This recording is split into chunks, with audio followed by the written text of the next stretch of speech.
Good afternoon, ladies and gentlemen. My name is Gopalan Nair. You would probably know me already. I was from Singapore. I was practicing law in Singapore, and I live now here in San Francisco Bay Area of California. And this video that I am making today is about the very disgraceful abuse of maids in Singapore. Singapore tries to put out the impression in the world that it is a first world country, that it has a sophisticated society, that it is first class, first world, number one in the world. That's the impression that they create for the rest of the world. But there's one disgraceful part of that society, one very shameful, disgraceful part of that society, and that is this abuse of maids. I'm not sure if you realize this, that almost 90%, perhaps 80 to 90% of the people in Singapore have maids. And who are these maids? These maids are from the poorer third world countries like the Philippines, Burma, Indonesia, Sri Lanka. And they bring these people, agencies, the maid agencies that recruit these people, bring these young women, impoverished women from these countries, bring them to Singapore so that they can work for Singapore families. That seems fine so far. You know, I mean, if there's nothing wrong with having a maid, but if you investigate it, you would find that the maid, the moment the maid comes to Singapore, she actually becomes a slave, literally a slave.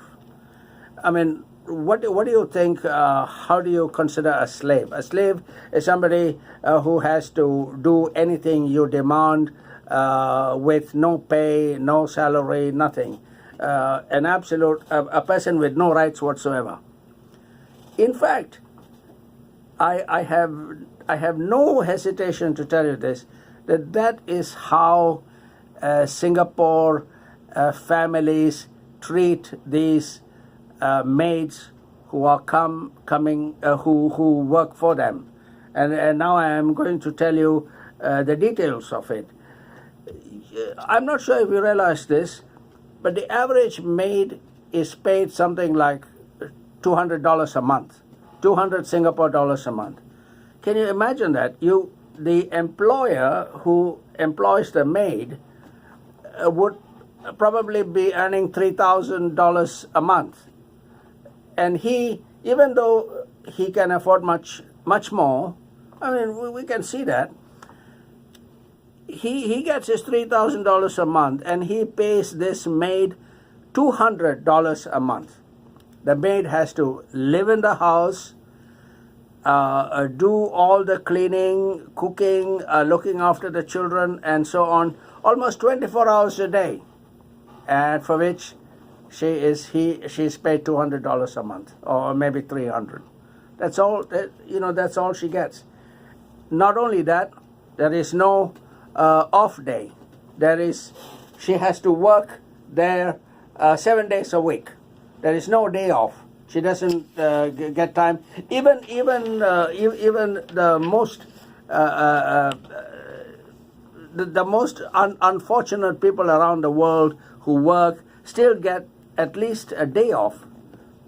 In Singapore, they don't even get a day off. They work there 7 days a week, looking after the kid, cooking, and the poor maid has to be constantly doing something, because if the employer looks at her just sitting down, that's no good. You have to work. You have to keep doing something.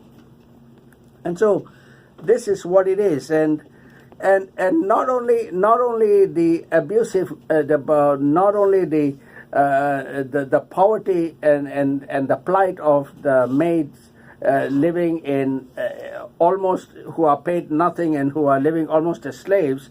On top of that, the maids are subjected to, in repeated cases of violence against the maids and sexual abuse, violence, and they have to suffer all this. And why do they do this? I mean, you can ask why the maid comes to Singapore and gets only $300 a month and has to suffer these indignities. Why? Because it's even the 300 is better for them than their own countries where they don't even get that. So can you imagine? This is unjust. This is wrong. You cannot treat a human being this way. But the government has no complaints whatsoever. The government doesn't. The government claims to be a first world country. Why can't they legislate and say maids are supposed to be treated as human beings, not as dogs? Why can't the government say, legislate, make laws and say, okay, working 7 days a week is wrong. It's abuse. Maids, being Singapore, being human beings, are entitled to at least a day off. Why can't they legislate and demand that maids should be given at least a day off?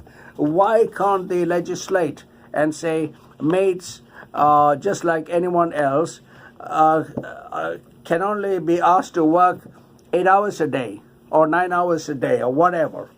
Why can't they legislate for a minimum wage for a maid who is a human being just like you and me?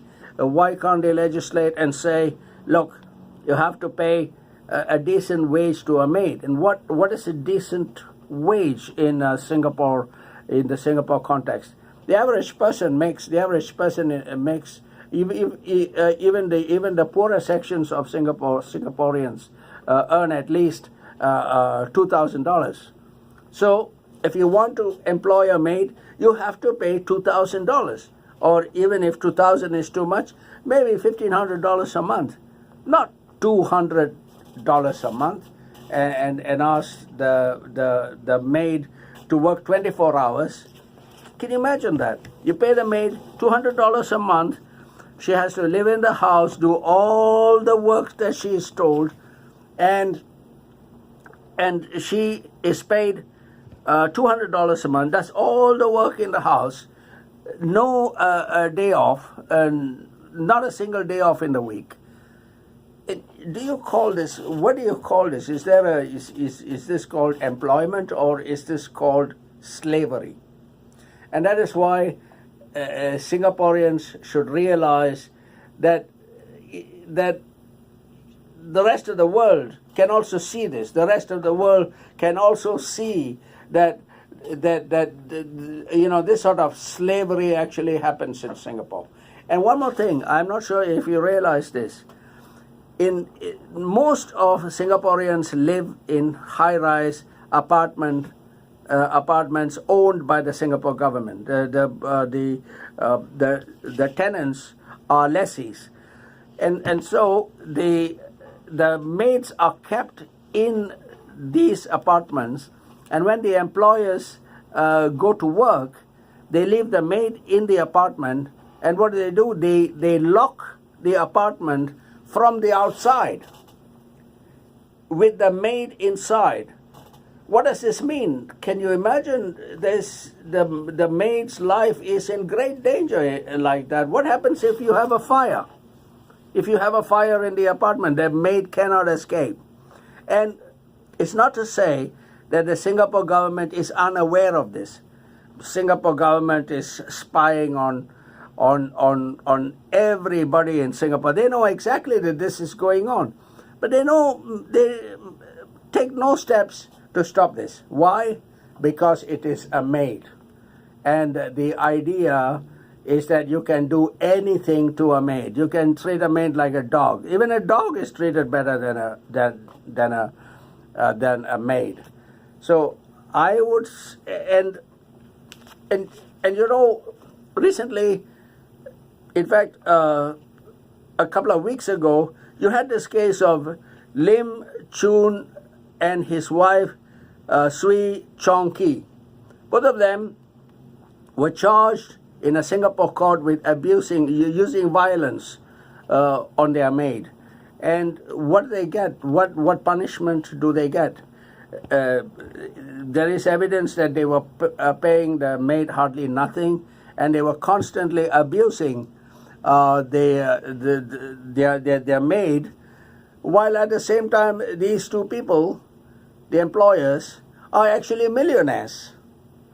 And can you imagine the injustice of one person over another that happens in the country, the complete injustice. And what was the punishment for having beaten their mates? What was the punishment? It was a slap on the wrist. They got a small jail term and a small fine, and that was it. So this whole philosophy that the Singapore government has, the whole philosophy that we are somehow entitled to do anything we want to maids who come from the Philippines, who come from Indonesia, Sri Lanka. In other words, if you want to work in Singapore, we can treat you any way we want, and we can get away with it. And that is wrong. That is a disgrace. This is what they do in Singapore. It's a disgrace to Singapore. It makes Singapore even worse than some third world country in the world, the worst third world country in the world that you can imagine. I think,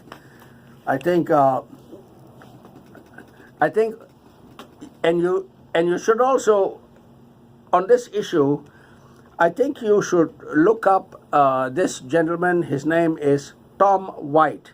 He is an American photographer who is in Singapore, and he has written extensively about this, and he has taken pictures of maids and how they have been abused.